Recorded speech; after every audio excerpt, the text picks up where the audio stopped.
One of the things the internet is most useful for is accessing government services and information.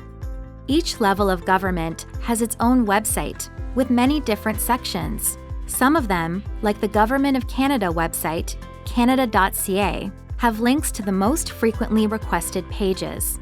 Like most websites, the Government of Canada website has a search box to help you find what you need, as well as links for different sections, like jobs and taxes. It also has a pull-down menu with links to the different sections. Moving the pointer over any of them will open another menu of subsections. Each province and territory has its own website as well, which you can find with a search engine like Google. This is where you can get information about things like driver's licenses, education, healthcare, and birth or marriage certificates.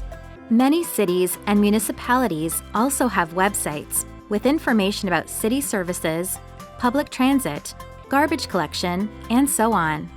For more information on online basics, check out the other videos in the series. Visit our website at telus.com/wiseonlinebasics.